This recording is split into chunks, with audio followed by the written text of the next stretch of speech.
একটি ধনী বাড়িতে একজন নার্স দিদি ডিউটি করতে গিয়েছিল, কিন্তু সেখানে যাওয়ার পরে পরবর্তীকালে দিদি যে কি ভৌতিক ঘটনার সম্মুখীন হয়েছিল তা শুনলে বন্ধুরা আপনারা সকলেই শিউরে উঠবেন। নমস্কার শ্রোতা বন্ধুরা, আত্মা ও ঈশ্বর চ্যানেলে আপনাদের সবাইকে স্বাগত। আশা করি আপনারা সকলেই খুব ভালো আছেন, সুস্থ আছেন। আত্মা ও ঈশ্বরকে এতটা ভালোবাসা দেওয়ার জন্য আপনাদেরকে জানাই অসংখ্য ধন্যবাদ। তাহলে চলুন শুরু করা যাক আজকের এই ঘটনাটি। দিদির বাড়ি কিন্তু উত্তর 24 পরগনার মধ্যমগ্রাম অঞ্চলে, কিন্তু দিদি ব্যাঙ্গালোরে যায়। ব্যাঙ্গালোর থেকে দিদি নার্সিং কমপ্লিট করে এবং পরবর্তীকালে কিন্তু সে ব্যাঙ্গালোরেই একটি নার্সিংহোমের সঙ্গে যুক্ত হয়ে যায়। এইবার দিদি যে নার্সিংহোমের সঙ্গে যুক্ত, সেই নার্সিংহোমের যে মালিক বা সে নার্সিংহোম যার আন্ডারে রয়েছে আর কি, তিনি কিন্তু বিভিন্ন বাড়িতে পরিষেবাও দিয়ে থাকেন, মানে এই নার্স দিয়ে। অনেকে ধরুন অসুস্থ হয়ে পড়েছে, কিন্তু তারা কোনো আয়া চান না, তারা নার্স চান। তো সেইভাবে কিন্তু সেই বাড়িতে নার্সকে রাখা হয়, সকাল থেকে বিকেল পর্যন্ত থাকবে, অনেকে আবার 24 ঘন্টাও থাকে। এদিকে দিদির বাড়ি মধ্যমগ্রামে, আগেই বলেছি। দিদি কিন্তু সত্যি বলতে অনেক মধ্যবিত্ত ফ্যামিলি থেকে বিলং করে। অনেক কষ্ট করে তার বাবা লোন তুলে কিন্তু তাকেই নার্সিংটা পড়িয়েছে।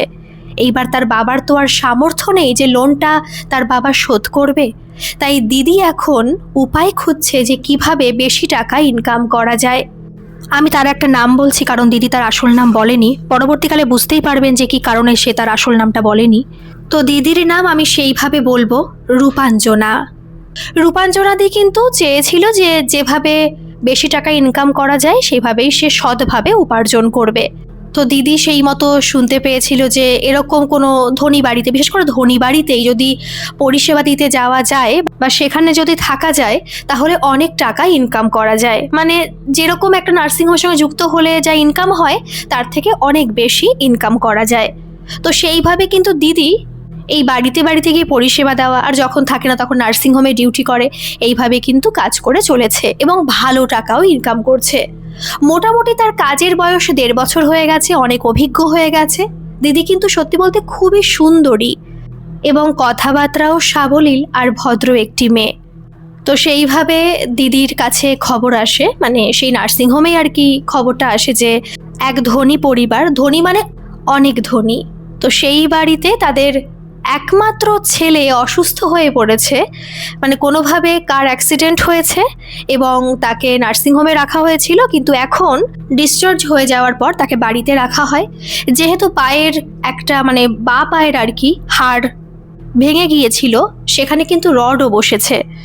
এবার দেখাশোনা কে করবে? একজন আয়া রাখলে আয়া কিন্তু সবসময় ওষুধপত্র এইসব বিষয়ে বোঝে না। তার মা, মানে এই যে ছেলেটি, তার মা বাবা কিন্তু খুবই শিক্ষিত, মাও খুব শিক্ষিত, চাকরি করে, কিন্তু তার পক্ষে ছেলের পাশে থাকার টাইম নেই। সে ব্যস্ত থাকে নিজের কাছে, ওদিকে তার বাবাও বেরিয়ে যায়। বাড়িতে তিনজন পরিচারিকাও আছে, না তার মধ্যে একজন পুরুষ মানুষ সেই সমস্ত বাজারঘাট করে আর কি। আর এদের মধ্যে থেকে একজন মহিলা এবং যে পুরুষ বাজারঘাট করে, এরা দুজন কিন্তু সেই বাড়িতে 24 ঘন্টা থাকে। এবং আর একজন যে রয়েছে যে আর কি রান্নার কাজ করে, সে কিন্তু রাত্রে রান্না করে দিয়ে চলে যায়, সে আর থাকে না। তাই এখন বাড়িতে মোদ্দা কথা এই 3 জন রয়েছে আর ওই ছেলেটি রয়েছে। ছেলেটির বয়স 25 থেকে 26 বছর, দেখতে কিন্তু ভালোই। কিন্তু দেখবেন অনেক ছেলে আছে দেখতে হ্যান্ডসাম, কিন্তু চোখে মুখে ফুটে ওঠে ছেলেটি ভালো নয়, নজর ভালো নয়। আমরা মেয়েরা কিন্তু এগুলো বিশেষভাবে বুঝতে পারি। আপনারা হয়তো আমার সাথে একমত হবেন যে চোখে মুখে ফুটে ওঠে যে সেই ছেলেটার আধেও ভালো নজর নাকি খারাপ নজর।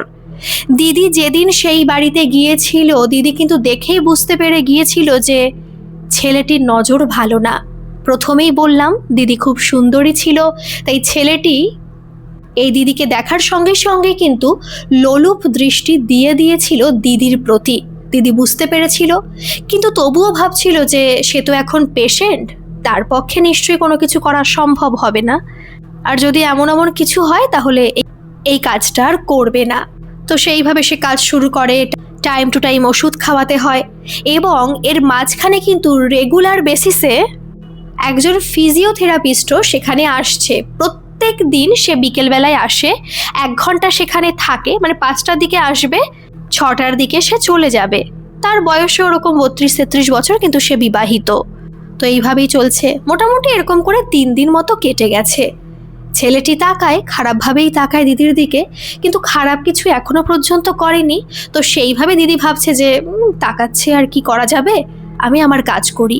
আর যেহেতু দিদি এই 1.5-2 বছরে যা টাকা ইনকাম করেছে, এই কাজটা পাওয়ার পরে কিন্তু দিদি অনেক টাকা ইনকাম করতে পারছে, কারণ এখান থেকে বলাই হয়েছে তাকে অনেক টাকা দেওয়া হবে, মানে যাকে রাখা হবে আর কি।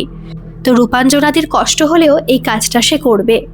কিন্তু 4 দিনের দিন, তখন ওই 4:30 মতো বাজে, তখন ওই ছেলেটি ঘুমোচ্ছে, আর সেই ফাঁকে দিদি কিন্তু বাইরে বেরিয়ে এসেছে। দিদি ভাবছে এখন তো ঘুমোবে, আমার ঘরের মধ্যে থেকে কী লাভ। যে 2জন কাকিমা সেই বাড়িতে কাজ করে, তাদের সঙ্গে একটু সোফায় বসে, মানে লিভিং রুমে বসে একটু গল্প করবে। আর যে রান্নার কাজ করে, তো সে কিন্তু চলে যায় না, সারাটা দিন সেখানে থাকে, কারণ এদের আবার ফরমাইশে যে যখন তখন কোনো কিছু রান্না করে দিতে হবে, তখন কাকে পাবে, মানে সে রাত্রে রান্না করে যায়, তারপর আবার সকালে চলে আসে। সেইভাবে দিদি বাইরে বেরিয়েছে, আর সেই সময় ওই ছেলেটি চেঁচিয়ে উঠেছে। দিদি নাম ধরে চেঁচিয়ে উঠেছে, মানে তাকে ডাকছে। দিদি দৌড়ে গেছে যে কি ব্যাপার, কিছু কি হয়েছে, কিছু লাগবে? বলছে তুমি এখান থেকে চলে গেলে কেন? তখন দিদি বলল যে আপনি তো ঘুমাচ্ছিলেন, আমি কেন যাব না, বসে থেকেও বা কী করবো, আমারও তো একটু বোরিং ফিল হচ্ছিল, তাই ওই কাকিমাদের সাথে একটু গল্প করছিলাম। তখন ছেলেটিরা চেঁচিয়ে ওঠে আর বলে, এখানে কি তোমাকে গল্প করার জন্য টাকা দেওয়া হয়? এখানে তুমি যত সময় থাকবে আমার সামনেই বসে থাকবে। দিদির কিন্তু কোনো উত্তর দেওয়ার মানে ক্ষমতা ছিল না, বা উত্তর দিতেও পারতো না। কি উত্তর দিত? সত্যিই তো তাই, তাকে তো সেইভাবেই টাকা দেওয়া হয়, তাহলে সে কেন বাইরে বেরিয়ে যাবে? দিদি আবার কোনো কথা না বলে চেয়ারে বসে থাকে, এবং সেই সময় কিন্তু সেই ছেলেটি দিদির দিকে লোলুপ দৃষ্টিতে তাকায়। এর আগে তাকানোর একটা লিমিট ছিল, কিন্তু এখন মানে এই যে সময়টা যখন দিদি আবার এসে বসেছে, তখন মোটামুটি 4:45-46 বাজে। তখন কিন্তু ওই ছেলেটি খুব খারাপভাবে তাকায়, এবং হঠাৎ করে দিদির হাতটা ধরে বসে, এবং দিদির প্রাইভেট পার্টে হাত দেওয়ার চেষ্টা করে। কিন্তু জানেন, সেই সময় দিদি চিৎকার করে উঠেছিল আর বলছিল, কি করছেন আপনি, ছাড়ুন বলছি। আর সেই চিৎকার শুনে যে পুরুষ মানুষটি, সে সেখানে ছিল না, হয়তো কোথাও বেরিয়েছিল, কিন্তু সে 2জন মহিলা ঘরে চলে এসেছিল, ঢুকতে গিয়েছিল। কিন্তু ছেলেটি তাদের বলল, এখান থেকে চলে যাও, তো তোমাদের সাহস কে দিয়েছে এই রুমে প্রবেশ করার? তারা কিন্তু ভয়ের কারণে সেখান থেকে চলে গেছে। কারণ কি বলুন তো, সবাই তো টাকার জন্য কাজ করে, আর এই বাড়িতে যেহেতু সবাইকেই অনেক অনেক টাকা বেশি দেওয়া হয়, তাই অনেকে কাজ করতে চায় টাকার জন্য। আবার অন্যায় দেখে ওদের চুপ থাকতে হয়, কারণ সমস্ত কিছুই পয়সা, প্রতিবাদ করলে তো এই টাকা খোয়া যাবে। এরকম টাকা কি অন্য কোনো বাড়িতে আর পাবে? আমি এর মাঝখানে একটা কথাই বলতে চাই, এই সমস্ত কথোপকথন কিন্তু হিন্দিতেই হচ্ছিল, যেহেতু ঘটনাটা তো ব্যাঙ্গালোরের। দিদি বাঙালি, এবং তার মধ্যে থেকে একজন মহিলা কিন্তু বাঙালি, আর একজন মহিলা হিন্দিভাষী, আর পুরুষটিও কিন্তু হিন্দিভাষী। এবার আমি তো আর হিন্দিতে বলতে পারছি না, তাই কিন্তু আমি বাংলায় সমস্ত কিছু বলছি। তো যাই হোক, তারা কিন্তু সেখান থেকে চলে যায়, এবং দিদি শত চেষ্টা করেও কিন্তু তার হাত ছাড়াতে পারে না। দিদি সত্যি কাঁদতে থাকে, মানে ওই পুরুষের গায়ে এত জোর, সে কোনো মতেই পারছে না। দিদি কিন্তু চিৎকার করেই যাচ্ছে এবং রেগেও যাচ্ছে। আর সেই মুহূর্তেই কিন্তু সেখানে প্রবেশ করেছিল সেই ফিজিওথেরাপিস্ট। তাকে দেখার পরে ছেলেটি হাত ছেড়ে দিয়েছিল। দিদি সেখান থেকে বেরিয়ে এসেছিল, এবং আসার পরে সে এক মুহূর্ত সেখানে আর দাঁড়ায়নি। দিদির কিন্তু ডিউটি শেষ হয় রাত 8টার সময়, কিন্তু দিদি আর অপেক্ষায় করেনি সেই টাইমটা হওয়ার। দিদি মোটামুটি কিন্তু 5:05-10 দিকেই সেই বাড়ি থেকে বেরিয়ে চলে গিয়েছিল, এবং সোজা ঢুকেছিল নার্সিংহোমে। যে বাড়িতে দিদি কর্মরত ছিল, সেই বাড়ি থেকে কিন্তু নার্সিংহোমের দূরত্ব মোটামুটি, যদি জার্নি করে, মানে যানবাহনে যদি যায়, ওই 45 থেকে 1 ঘন্টা মতো লাগে। সেখানে পৌঁছানোর পরে সমস্ত খবরাখবর ওদের কাছে অলরেডি পৌঁছে যায়। দিদি যাওয়ার পরে সেখানের যে মালিক, এবং মালিক বলা ভুল, মালিকের তত্ত্বাবধানে যারা আছে তারাই সমস্ত কিছু হ্যান্ডেল করে আর কি। তো তাদের মধ্যে থেকে একজন বলে ওঠে যে তুমি কি করে এসেছো, কি করেছো কি তুমি? তখন দিদি না কেঁদে ফেলে আর বলে যে স্যার, আমি ওখানে কাজ করতে পারবো না, আমার সাথে মিসবিহেভ করছে ওই ছেলেটি। কিন্তু সেই ভদ্রলোকটি, ভদ্রলোক বলবো কিনা জানি না, কারণ এই সব কথা শোনার পরেও সে কি করে বলতে পারে তোমার ওখানেই কাজে যেতে হবে, তুমি এক্ষুনি এখান থেকে আবার ওখানে যাবে, এবং আরও 1 ঘন্টা ওখানে থেকে 9টার দিকে তোমার বেরোতে হবে, তুমি এই কাজ ছাড়তে পারবে না। দিদি জিজ্ঞেস করলো যে আমি তো টাকা চাইছি না, টাকা দিতে হবে না আমাকে। কিন্তু সেই লোকটি বলে ওঠে, না, তোমাকে ওখানেই কাজ করতে হবে, কারণ আমাদের কাছে ফোন এসছে যে তুমি যদি কাজ না করো তাহলে কিন্তু অনেক ক্ষতি হয়ে যাবে। এবার এর ভিতরে টাকা পয়সার কোনো ব্যাপার আছে কি না দিদি বলতে পারবে না, আর মানে বলতে না পারার কিছু নেই। দিদি বুঝতেই পারছে যে টাকা পয়সা নিশ্চয়ই কোনো ব্যাপার আছে, না হলে তাকে জোর করবে কেন। দিদি বারবার করে বলছে অন্য কোনো মেয়েকে পাঠান বা কাজটা আপনারা ছেড়ে দিন, আমি ওখানে যেতে পারবো না, কিন্তু তারা কোনো মতেই শোনেনি। এদিকে দেখুন, সেই মুহূর্তে কি দিদির মাথায় আর কিছু থাকে যে সে কাজটা ছেড়ে দেবে? কাজ ছেড়ে দিলে আবার কাজ কোথায় পাবে? তাড়াতাড়ি কি আর পাবে? আগেই বললাম তার বাবার মাথায় লোন রয়েছে, সেই টাকা তাকে পাঠাতে হয়। কাজটা ছাড়বে বললেই তো আর ছাড়া যায় না। তখন দিদি না মনে মনে ভাবলো যে সেই ছেলেটি কী বা করতে পারবে। সে তো অকেজো, সে নিশ্চয়ই বিছানা থেকে নামতে পারবে না ওই হাত দিয়েই, এবং তার সঙ্গে মিষ্টি মিষ্টি ব্যবহার করতে হবে। মিষ্টি ব্যবহার করে মানে তাকে বোঝাতে হবে যে আমি তোমাকে পছন্দ করি, আমিও তোমাকে ভালোবাসছি, তুমি চিকিৎসাটা ভালোভাবে নাও, তাহলে আশা করি কোনো সমস্যা হবে না। দিদি কিন্তু সেই কথা ভেবেই আবার সেই সময় কিন্তু ব্যাগ গিয়েছিল, বুঝতে পারছেন, ওই সন্ধ্যাবেলা, সন্ধ্যাও হয়ে গিয়েছে তারও বেশি। সেই বাড়িতে যায়, ঘরের মধ্যে প্রবেশ করে এবং তাকে দেখে কিন্তু ছেলেটি হো হো করে হেসে ওঠে এবং নিষ্ঠুরভাবে হাসে। আর দিদি কিন্তু ঠান্ডা মাথায় তার সঙ্গে কথা বলে আর বলে, দেখো ওরকম করো না, মানে এমনভাবে তাকে কনভিন্স করে যে তোমাকেও আমি পছন্দ করছি, কিন্তু এরকম করো না, আমার এরকম ভালো লাগে না। আর সত্যি বলতে কিন্তু ছেলেটি তার কথা শোনে এবং দিদির প্ল্যানটা কিন্তু কাজে লেগে যায়। তো এখন সেই ছেলেটি কিন্তু সত্যি বলতে দিদির গায়ে আর হাত দিচ্ছে না, কিন্তু লোলুপ দৃষ্টিতে তাকায়। এইভাবে মোটামুটি আরও 3-4 দিন কেটে যায়। এর মাঝখানে আবার সেই ছেলেটির মা আসে, কারণ এই কয়দিনে কিন্তু সে ছেলেটির মায়ের সঙ্গে রূপাঞ্জনাদির একবারের জন্য দেখা হয়নি। কারণ দিদি 8টার সময় ঢোকে, 8টার সময় বেরোয়, হয়তো রাত্রে ঢোকে বা সকালে বেরিয়ে যায় কিনা বা ঘুমায় কিনা দিদি বলতে পারবে না, কারণ এই বিষয়ে দিদি কারোর সঙ্গে কথা বলেনি। কিন্তু দিদি সেই দিন ওই মহিলার সামনাসামনি হয়েছিল, তার ব্যবহারও কিন্তু অতীব খারাপ। মানে একজন নার্স, সেও তো পড়াশোনা করে নার্স হয়েছে, কষ্ট করেই সে চাকরিটা পেয়েছে, তাকে নিশ্চয়ই এইভাবে অপমান করা যায় না। তার সঙ্গে সেই মহিলা এমনভাবে ব্যবহার করে যেন দিদি ওই বাড়িতে কাজ করে বা খুবই নিম্নমানের একজন মানুষ। দিদি তবুও কিচ্ছু বলেনি। দিদির না খুব কান্না পায়, খুব কাঁদতে ইচ্ছা করে যে চাকরি করলো, কোর্স করলো, সমস্ত কিছুই করলো, কিন্তু তারপরেও এত অপমান কি তার প্রাপ্য ছিল? সেও তো ভালো কাজ করতে পারতো, ভালো চাকরি করতে পারতো, ভালো জায়গায় থাকতে পারতো, কারণ তার যে বন্ধু বান্ধবরা আছে, মানে বিশেষ করে বান্ধবীরা আছে, তারাও তো ভালো জায়গায় কাজ করছে, কোনো সমস্যা তো হচ্ছে না। তাহলে কি দিদিরই দোষ যে অতি লোভ করতে গিয়ে এইভাবে ফেসে গেল? এখান থেকে সে তো বেরোতেও পারছে না। প্রত্যেক দিন দিদি 8টার পরে নিজের রুমে ফিরে আসে। দিদি কিন্তু ওই আশেপাশেই, মানে যেখানে নার্সিংহোম, তো তার আশেপাশে একটা জায়গায় ভাড়া থাকে, ছোট্ট একটা রুম, মানে খুবই ছোট একটা খাট এবং কিছু জিনিসপত্র রাখা যায়। ওই একটা ঘরে দিদি একাই সেখানে থাকে এবং সেখানেই কিন্তু রান্না বান্না করে খায়। মানে সকালবেলা হালকা কিছু খেয়ে নিজের টিফিন নিয়ে আবার বেরিয়ে যায়, কোনোদিন রাত্রে নিজের রুমে গিয়ে কিছু করে খায়, আবার খাবারও নিয়ে যায়। তো এখন রুমে এসে কিন্তু সে আর ঠিকমতো ঘুমোতে পারে না, বারবার করে ভাবে যে অন্য কোথাও কি সে চাকরি পেতে পারে। এভাবে কিন্তু খোঁজও সে নিচ্ছে, কিন্তু দিদির একটাই প্রশ্ন, অন্য কোনো নার্সিংহোমে যুক্ত হওয়ার পরেও কি দিদির শান্তি হবে? এরা যা ধনী, হতেও পারে সেখানে কথা বলে আবার সেখান থেকে একেই নিয়োগ করা হলো সেই বাড়িতে। কি জানি, দিদি কিছুই বুঝতে পারছে না। দিদি ভাবছে যে আর তো বেশি দিন নয়, বড়জোর আর কয়েকদিন বা 1 মাস তাকে রাখা হবে ওই বাড়িতে। একটু সুস্থ হয়ে গেলে তখন হয়তো তাকে ছেড়ে দেওয়া হবে। এতদিন একটু ভালো লাগার অভিনয় করে যাক, মিষ্টি মিষ্টি কথা বলে যাক, কী বা করবে সে আর। এদিকে দিদি আবার সেখানে যাচ্ছে, কিন্তু এর মাঝখানে একদিন সেই ছেলেটি না আবার খারাপ ব্যবহার করে বসে এবং মানে কি করে বলবো কথাটা, সে দিদিকে কিন্তু জোর করতে থাকে যেন দিদি তাকে ভালোবাসে, তাকে আদর করে, কিন্তু দিদি শুনতে চায় না। দিদি বলে যে এগুলো করা ঠিক না এবং তোমার শরীরের ক্ষতি হবে, কিন্তু সে কোনো মতেই শুনতে চায় না। এবং সেদিন জানেন, সেই বাড়িতে কেউ ছিল না, কারণ হয়তো এই ছেলেটি বুদ্ধি করে সবাইকে বাড়ির বাইরে পাঠিয়ে দিয়েছিল। কেউ ছিল না সেই বাড়িতে এবং তার ফোনটাও কেড়ে নেওয়া হয়েছিল।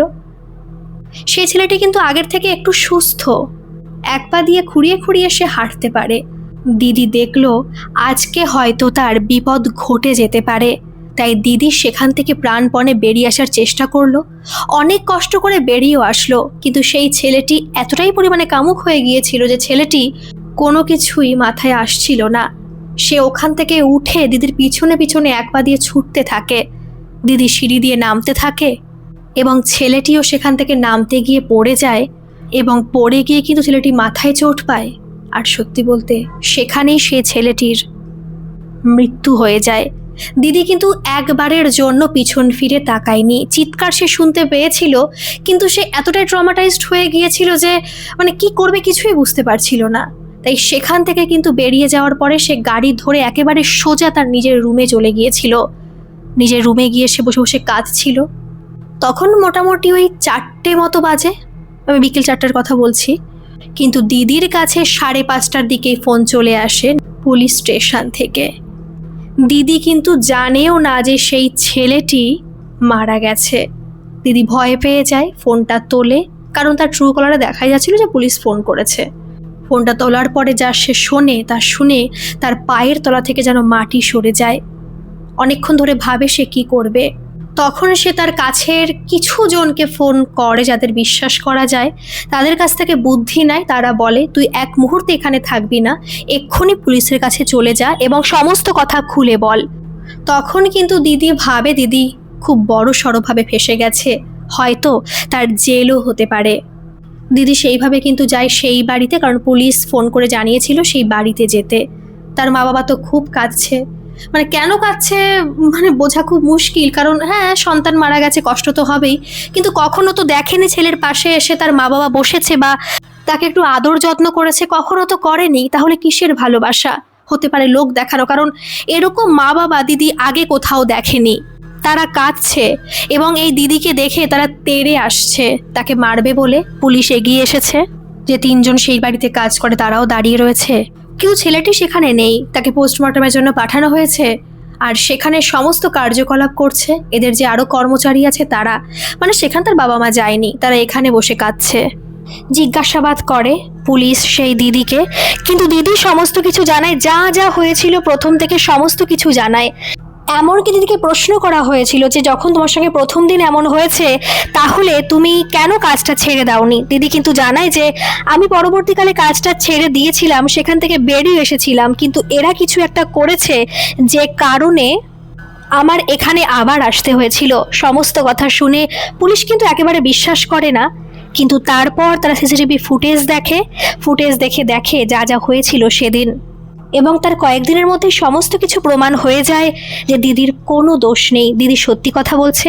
অবশ্য বাড়ির যে যারা কাজ করে তাদের অনেক জিজ্ঞাসা করার পরেও তারা সমস্ত কিছু সত্যি কথা বলেনি, হয়তো কাজ হারিয়ে যাওয়ার ভয়ে।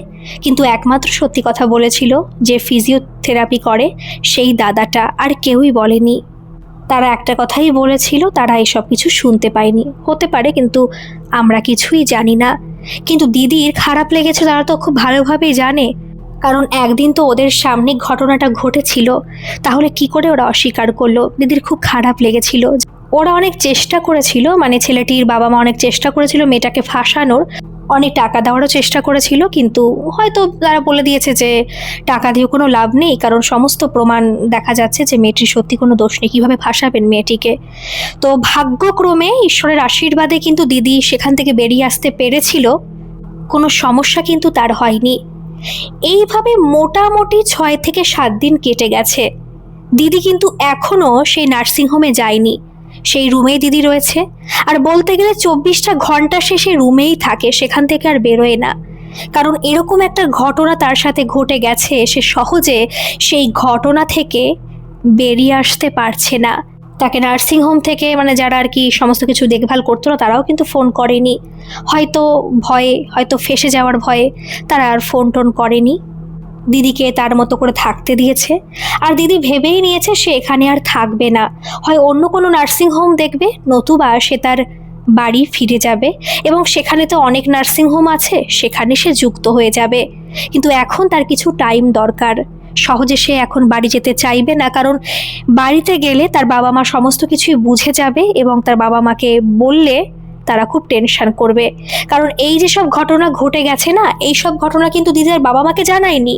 তার অন্যান্য মানে তার কাছের যারা রয়েছে আর কি, আরও তো অনেকে আছে, তাদের মধ্যে থেকে 2-3 জনকে জানিয়েছে এবং তাদের বলে দিয়েছে যেন তার বাবা মাকে কিছু না জানায়। যাই হোক, 6-7 দিন কেটে গেল, কিন্তু এই 6-7 দিনের মধ্যে কিন্তু মোটামুটি প্রথম 2 দিন পর থেকে দিদির সঙ্গে রাত্রে কিছু ঘটনা ঘটে। আমি কিছু ঘটনাটা বলছি, আপনারা শুনলে হয়তো অবাক হবেন, জানি না এরকম ঘটনা কি আদেও কারোর সঙ্গে ঘটে।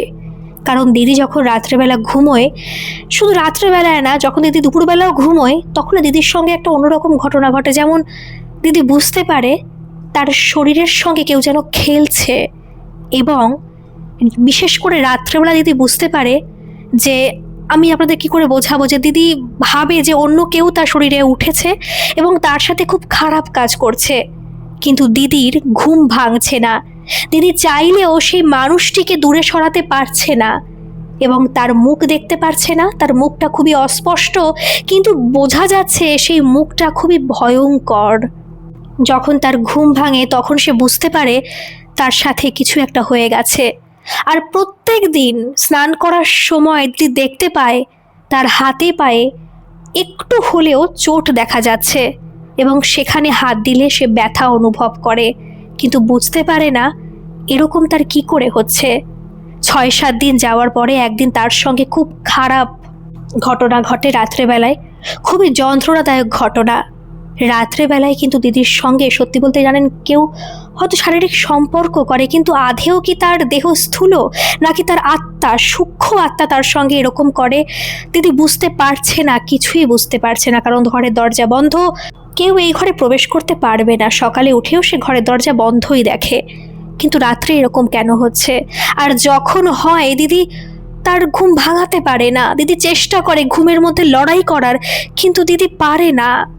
আর সেই দিন দিদির খুবই কষ্ট হয়, খুবই যন্ত্রণা হয় এবং তার মোটামুটি ভোর 3:30টার দিকে ঘুম ভেঙে যায়।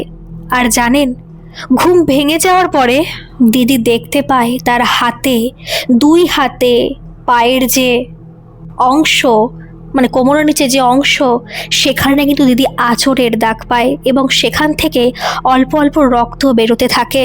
দিদি ভয় পেয়ে যায়, চিৎকার করে ওঠে। অবশ্য সেই চিৎকার হয়তো কেউ শুনতেই পায় না, নাকি কেউ শুনেও সেই রুমে আর কেউ আসেও না জিজ্ঞেস করতে যে তার সঙ্গে কি হয়েছে। এমনকি রূপাঞ্জনাদি যে বাথরুমে যাবে, সে খাট থেকে পর্যন্ত নামতে পারছে না। তার এতটাই শরীর অসুস্থ, সে পারছে না। এবং এই যে ঘটনাগুলো তার সাথে ঘটছে, এর কোনো কুল কিনারা করতে সে পারছে না, কোনো সমাধান খুঁজে পাচ্ছে না। কারণ সে সমস্যায় তো বুঝতে পারছে না, সমাধান সে কি করে বের করবে। তখন দিদি ভাবে যে দিদি বাড়ি ফিরে যাবে, এখানে থাকার কোনো মতে সম্ভব নয়। দিদির জমানো কিছু টাকা ছিল, কারণ সে তো ভালো টাকাই ইনকাম করতো, ভালো টাকাই উপার্জন করতো। তো সেইভাবেই সেই দিন, তার পরের দিন দিদি কিন্তু প্লেনের টিকিট কেটেই বাড়ি ফিরে যায় এবং তাকে দেখে তার মা বাবা কিন্তু একেবারে আঁতকে ওঠে। কারণ দিদির যা চেহারা হয়েছে, সেই চেহারা দেখার মতো না। এতটাই পরিমাণে সে রোগা হয়ে গেছে, কারণ তাকে দেখে মনে হচ্ছে যেন তার সাথে কতই না ঝড় বয়ে যায় প্রত্যেকটা দিন। এই যে সেই রাত্রে একটা ঘটনা ঘটলো না, যে রাত্রের কথা আমি লাস্টে বললাম, তারপরেও কিন্তু বিকেলবেলা, মানে পরের দিন বিকেলবেলা তার সাথে এরকম ঘটনা ঘটতে যায়, কিন্তু দিদি কোনোভাবে ঘুম থেকে জেগে ওঠে। আর জানেন, দিদি সেই রাত্রে আর ঘুমোয় না, কারণ দিদি জানে ঘুমোলেও হয়তো তার সঙ্গে এরকম কোনো ঘটনা ঘটবে। দিদি না শুনেছে, দিদি আমাকে বলছে, তুমি বিশ্বাস করবে না, আমার মধ্যে এরকমও অনেক চিন্তা এসেছে যে অনেকে তো স্বপ্নদোষ বলে, তাহলে কি আমার ক্ষেত্রে এরকম কিছু হচ্ছে? কিন্তু আমি এরকম যন্ত্রণা কেন পাবো? আমার সমস্ত শরীরে এরকম ক্ষত কেন দেখা যাবে? আমি সত্যি বলতে কোনো কিছুই বুঝতে পারছিলাম না। আর এমন ঘটনা ঘটছে যে ঘটনার কথা আমি কাউকে জানাতেও পারছিলাম না। কি করে জানাবো এই ঘটনা যে খুবই লজ্জাজনক। যাই হোক, দিদি তো বাড়ি ফিরে যায়। তার মা বাবার কথা তো বললামই যে কি পরিস্থিতি। ফ্রেশ হওয়ার পরে, তার আগে অবশ্য সে কিছুই বলেনি, তার মা বাবা জিজ্ঞেস করলেও কিছু বলেনি। ফ্রেশ হওয়ার পরে সে ঘরের মধ্যে ঢুকেছে, ঘরের মধ্যে বসে রয়েছে। তারপরে কিন্তু তার মা সেই ঘরের মধ্যে প্রবেশ করেছে আর বলেছে, খেয়ে নিবি চল, তারপরে তুই বলবি তোর সাথে কি হয়েছে। দিদি খাওয়া দাওয়া করেছে, কিন্তু ঠিক মতো এখন খাওয়া দাওয়া দিদি করতে পারছে না। দিদির শরীর তো ভেঙে গেছে পুরোপুরি, কিছুই খেতে ভালো লাগে না। খাওয়া দাওয়ার পরে সে ঘরের মধ্যে প্রবেশ করেছে। প্রচণ্ড পরিমাণে ঘুম পাচ্ছে দিদির, কিন্তু দিদি ঘুমোতে পারছে না। দিদি ভাবছে ঘুমোলেও হয়তো তার সঙ্গে এরকম ঘটনা ঘটবে। আবার পরক্ষণেই ভাবছে হয়তো কিছুই ঘটবে না, যেহেতু ওখানে ছিল বলে এরকম কোনো ঘটনা ঘটেছে, এখানে থাকলে হয়তো কিছুই ঘটবে না। এই সব কথা ভেবে আর শরীরের ক্লান্তির জন্য দিদি কিন্তু ঘুমিয়ে পড়েছিল। আর সেই সময়েও কিন্তু দিদির সঙ্গে এরকম হয়েছিল। আর সেই মুহূর্তে হয়তো দিদির মা দিদির ঘরে প্রবেশ করেছিল। আর দিদিকে বলছি দিদির মা কি দেখেছে, কিন্তু তার আগে কথাটা বলেনি। মানে দিদিকে তার মা দিদির হাতে দুহাত ধরে ঝাঁকাচ্ছে, আর তখনই কিন্তু দিদির ঘুম ভেঙে যায়।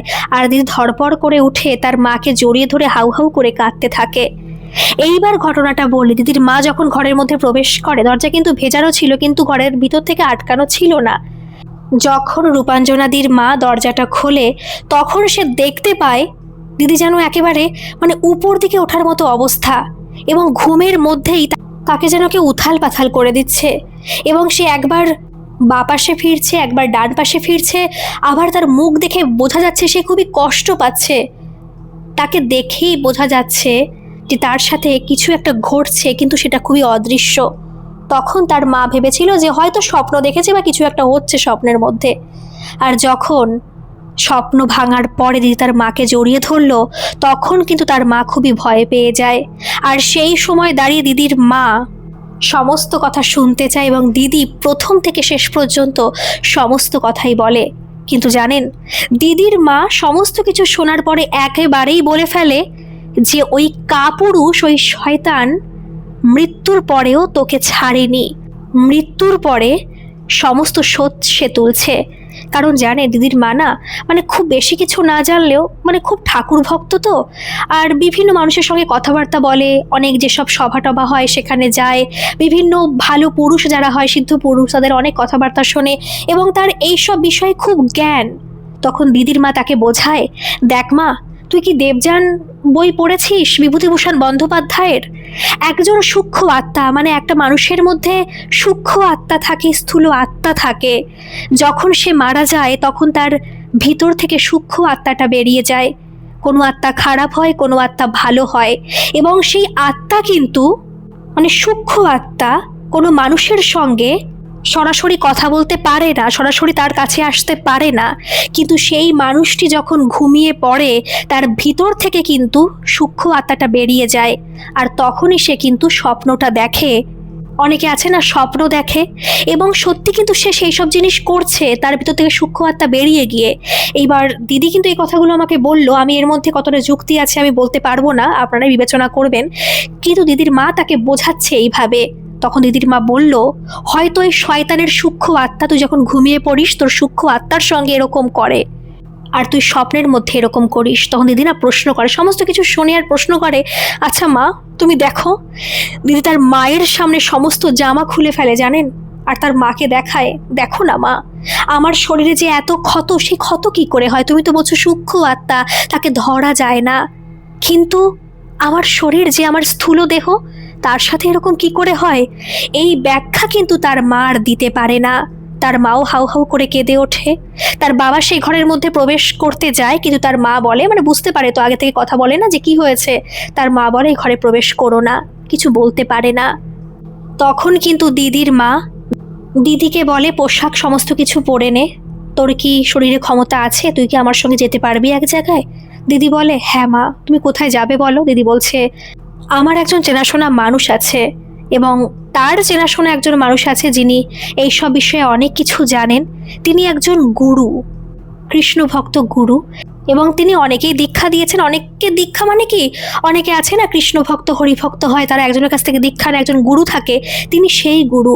তার সম্পর্কে নাকি অনেক কথাই শোনা যায় যে সেই মানুষকে ঘরের মধ্যে আটকে রাখলে তাকে বাইরেও দেখা যায়, এরকম অনেক ঘটনা আছে। তখন দিদি বলে যে মা, আমি যাব, সেখানে আমাকে নিয়ে চলো। তো তখন সেই দিদির মা এবং দিদি তৈরি হওয়ার পর সেই ঘরের ভিতর থেকে বাইরে বেরোতে যাবে, আর সেই সময় কিন্তু ঘরের মধ্যে ঝড় উঠেছিল জানেন। দিদির বাবা তখন ছিল না, কারণ দিদির বাবা তখন বাইরে চলে গিয়েছিল কোনো একটা কাজে। সেই ঘরের মধ্যে যেন সমস্ত জিনিস ভাঙচুর হচ্ছে। দিদির মা দিদিকে বলে, একবারও পেছন ফিরে তাকাস না, তুই চল, কোনো কিছুই হবে না, আমি তো বলছি। তখন দিদি তার মায়ের কথা শোনে, সে কাঁপতে থাকে ভয়ের কারণে।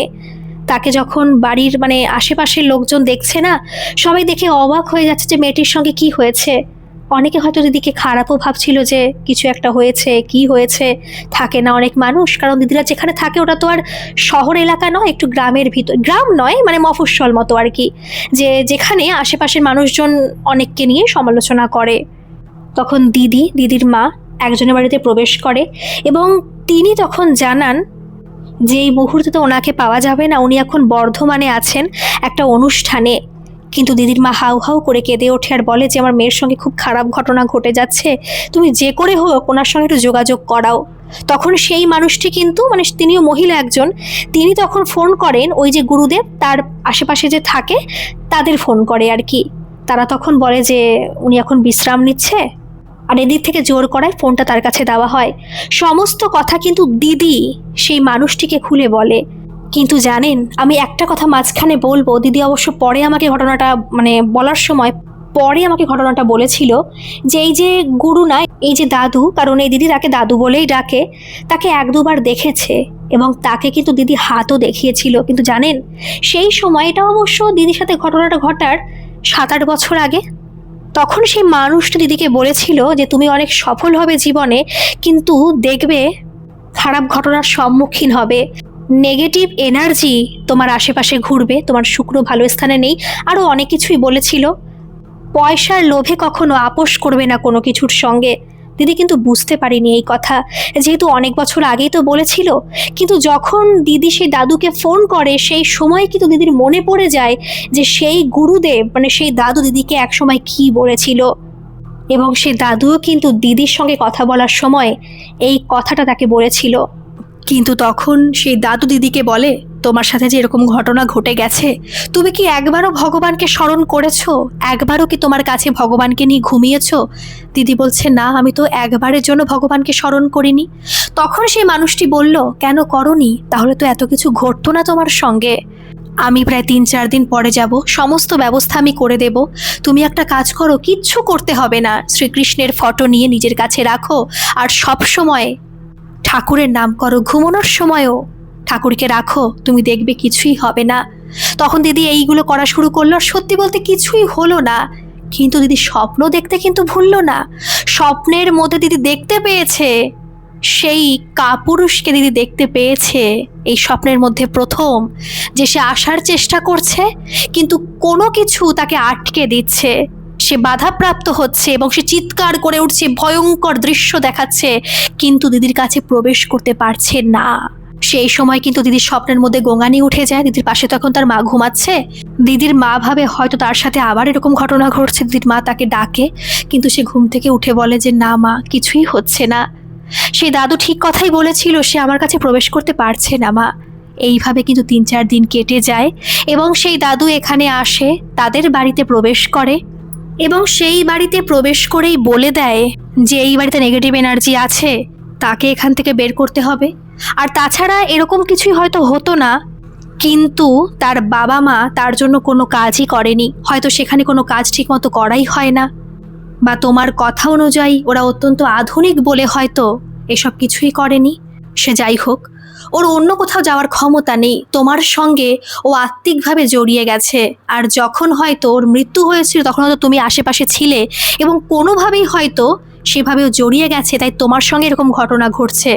আমার মনে হয় না অন্য কারোর সঙ্গে এরকম কোনো ঘটনা ঘটবে। তখন সেই গুরুদেব কিন্তু সেখানে বসে অনেক কিছুই করে, দিদির সাথেও অনেক কিছু করা হয়। তার মাথা থেকে পা পর্যন্ত তাকে কিছু মন্ত্র দিয়ে শুদ্ধ করা হয়, বা হয়তো তার ভিতর থেকে সেই আত্মার যে যোগসূত্র রয়েছে তা ছিন্ন করা হয়, এবং সেই বাড়িতেও কিছু করা হয়। দিদির হাতেও তিনি একটা তাবিজ মতো দেন, আর তারপরে দিদির সঙ্গে আর কোনো সমস্যাই হয়নি। এই ঘটনা কিন্তু ঘটেছে মোটামুটি 8-9 বছর হয়ে গেছে। দিদি এখন বিবাহিতা, কিন্তু জানেন, শুনলে অবাক হবেন, দিদি সেই নার্সের চাকরি আর করে না। দিদি এখন সরকারি চাকরি করে, পিএসসি ক্লার্কের চাকরি করে সে।